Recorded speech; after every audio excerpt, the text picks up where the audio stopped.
Gennady Golovkin and Saúl Canelo Alvarez went to war for the third and probably final time a couple of weekends ago, with the Mexican delivering a largely one-sided victory. However, after the scorecards were revealed after the fight, many boxing purists aired their disapproval at what seemed to be some pretty odd scoring. Today, we're discussing boxing fans' displeasure over the way the fight was scored. Stay with us. Let's jump straight in then. What's going down? Canelo produced a dominant display a couple of weeks back to firmly put a full stop to his rivalry with Kazakhstan's Gennady Golovkin. The pair had previously fought twice, with many suggesting the first fight was robbed from Triple G. The second fight proved more decisive, as Canelo clearly won that one easily. But as the third fight's scorecards were recently revealed, many referenced the first fight once again as a point of contention. The most recent installment of the trilogy saw the Mexican put on a fine display, dominating near enough every round,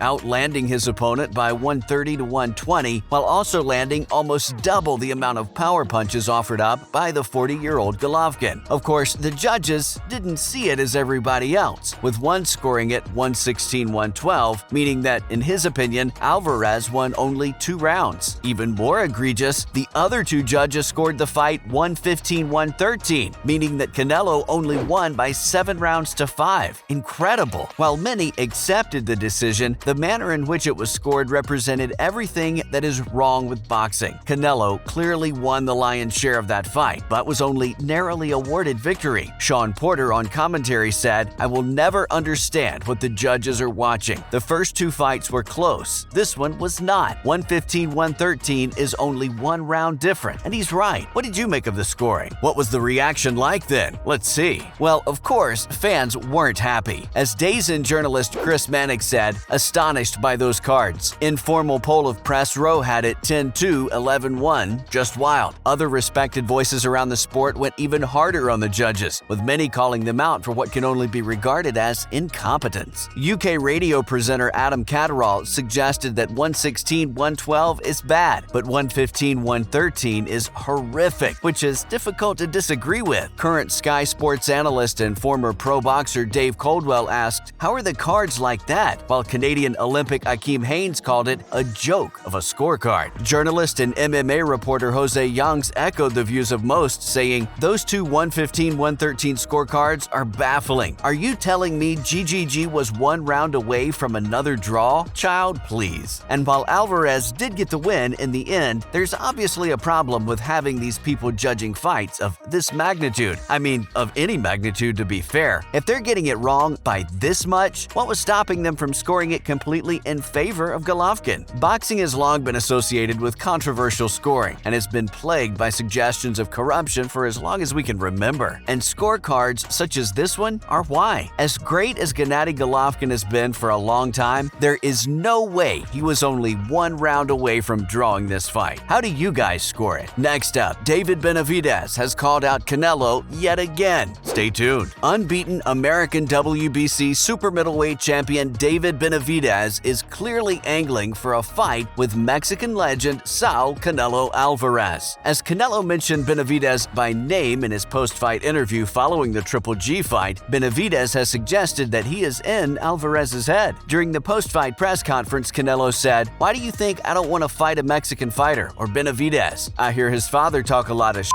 But let's see, he hasn't done anything. Only one champion beat him, Anthony Durrell. Please don't disrespect me." In response to the comments, Benavidez has said, "I know it's getting to his head. He's mad about that," before going on to suggest that he has earned a fight with one of boxing's GOATs. Claiming he has been number 1 in the WBC rankings for the past 4 fights, Benavidez went on to suggest that he had even been promised a fight with Canelo. Telling fans that he doesn't yet know who his next opponent will be, Benavidez claimed that Mauricio Sulaiman, WBC president, said, "Win this WBC title eliminator and you'll fight Canelo next." I mean, considering the fact Benavidez is a champion in his own right, this one sells itself, and many have suggested that Benavidez could, and really should, be the next one to get a crack at the Mexican. What do you guys think? News of Canelo's injury now. Stay with us. Sadly, for the fans of the Mexican hero, it could be some time before we see him back in action. After his points win over Golovkin, it was revealed that Canelo had injured his his left wrist, which might have been the reason why he appeared to take his foot off the gas, attacking-wise, towards the end of the fight. Following reports of the injury, some outlets have suggested that the legendary super-middleweight could be out for as long as a year, and Canelo himself has even suggested he might need surgery. If that's the case, it would take around 3 months to rehab, and then he would need to get back up to speed fitness-wise before going through training camp. Alvarez has also suggested he wants and needs to take some time off after fighting 3 heavy hitters in the form of Caleb Plant, Dimitri Bivol, and the recent Triple G bout in less than a year. Talks of a rematch with Bivol have been mooted recently, but Canelo himself has said, "I'm going to take my time. Last year, I fight 4 times in 11 months. I'm going to take my time, maybe May or September, I don't know." He then claimed that due to his lack of explosive work in the gym, he started to feel a little fatigued last time out, so it's probably safe to say that a break is indeed in order. What do you guys make of Canelo's upcoming hiatus? Bob Arum seems to believe that he knows why Canelo has looked off his game of late. Bob Arum is a legend in the fight game, and when he talks, most people within the game listen. Arum believes he knows why Canelo hasn't looked like himself in his past 2 or 3 fights. The Mexican brawler is known to be a huge golf fan, and Bob thinks his love of the sport is hurting his performances inside the ring. While most people put his performance against Bivol down to a step up in weight, he has also been criticized for his perceived lackluster performance against Golovkin, even though he managed to outperform the Kazakh for the majority of the fight. The idea of fighting people like Jermell Charlo and even the aforementioned David Benavidez in this sort of form have led to some people suggesting that Canelo could easily be handed his 3rd professional defeat. Speaking about Canelo's poor performances of late, Arum said, "I think the problem with Canelo is you can't engage in a major fight and play a round of golf every day after you finish training. That kills your legs and everything." Arum then suggested that playing golf takes away from his performances in the ring, before saying, "From 160 to 168, as long as he demonstrates. I don't think he can make 160 anymore. He can go from 168 to 175, but not if he's playing golf when he's training." Do you guys agree with Arum? And finally, is it time for Triple G to retire? Let's discuss. Up until a couple of years ago, Golovkin appeared to be ageless. Before meeting Canelo for a second time in 2018, the Kazakh had never been defeated and had won the vast majority of those bouts via knockout. However, over the past few years, age seems to have caught up with him, and he looked like an actual mortal for the first time in his career, especially in his last 2 or 3 fights before the 3rd Canelo bout. People were beginning to land on him and attack his body more. Of course, the sport is one of the most demanding, and for a man of 40 to compete at any level is incredible, let alone competing at the very pinnacle of the sport. But nobody wants to see Triple G begin a period of serious decline, and a lot of fans have suggested they'd like to see him call it a day before watching him fight becomes more and more difficult. What do you guys think? Time to call it? As usual, thanks for dropping in on us today, and remember to tune in again next time for some more fun reveals. And why not do us a solid by liking and sharing today's video, while also sharing it with any boxing fan friends you might have lurking on those social media accounts. Bye guys.